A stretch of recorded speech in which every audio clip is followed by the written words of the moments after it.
to the speech given on the 12th by the Honorable Prime Minister, who, referring to Atmanirbhar Bharat, had spoken about supply chain reforms and how technology-driven systems should work, and also how the demography will have to benefit from it. So deriving from all this,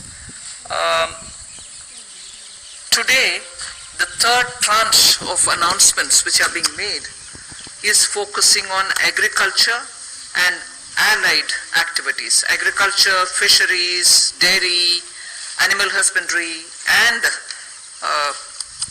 allied activities. So which will also have some aspects of food processing and so on. See, the largest proportion of Indian population is dependent on agriculture even now. And of all those who are dependent on agriculture, nearly 85% of the operational holdings are held by small and medium-sized farmers. Small and actually marginal farmers. That is also referred to in the Economic Survey of 2020.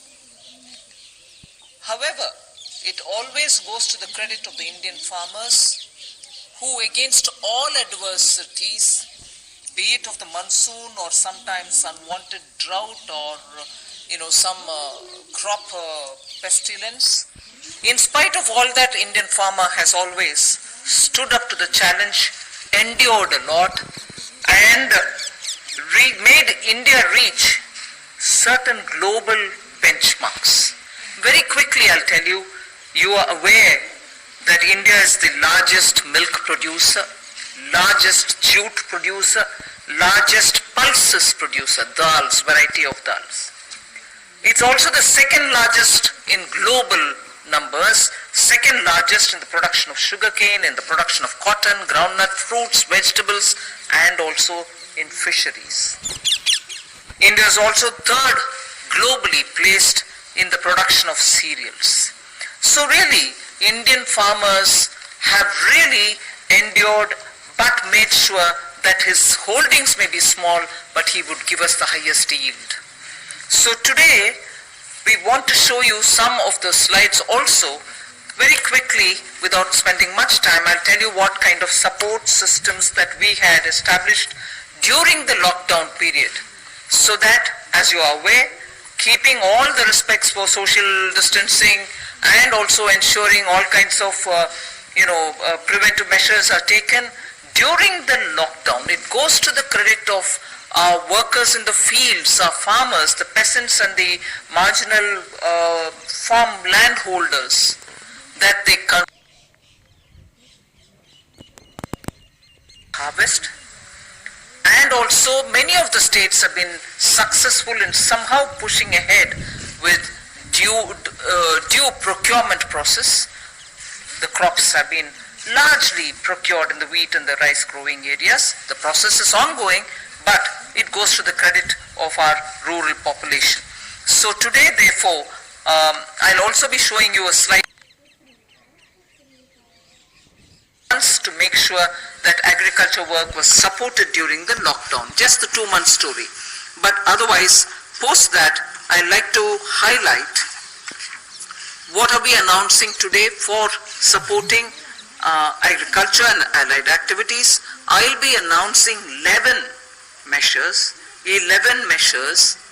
and from among them, 8 of them relate to strengthening infrastructure, strengthening capacities, building better logistics, and so on. So 8 of the 11 relate to such things where government allocates money, activities will be undertaken in such a way that very quickly we can ramp up on storage, capacities, logistics, and so on.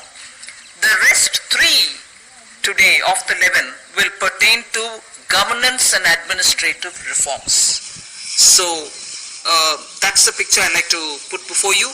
But before we go to the slides, in Hindi.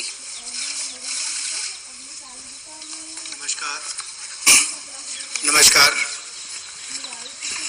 आत्मनिर्भर भारत अभियान में माननीय प्रधानमंत्री मोदी जी ने 20 लाख करोड़ का जो package दिया है, उसके ही आज तीसरे दिन की मीडिया ब्रीफिंग में हम आपके सामने उपस्थित हैं और आज कृषि के ऊपर ज्यादा बात करेंगे। कृषि अगर किसान केंद्रित नहीं होगी, किसान कल्याण के लिए नहीं होगी, तो मुझे लगता है अधूरा रह जाता। शायद यही कारण है कि प्रधानमंत्री मोदी जी ने इसका नाम भी कृषि किसान कल्याण मंत्रालय जैसा रखा था। तो किसानों के कल्याण के लिए लगातार पिछले 5-6 वर्षों में कदम उठाए गए, चाहे वो पीएम किसान योजना है कि साल में 6,000 रुपया किसानों के खाते में सीधा जाएगा। करोड़ों किसानों का आज सीधा उसका लाभ मिलता है।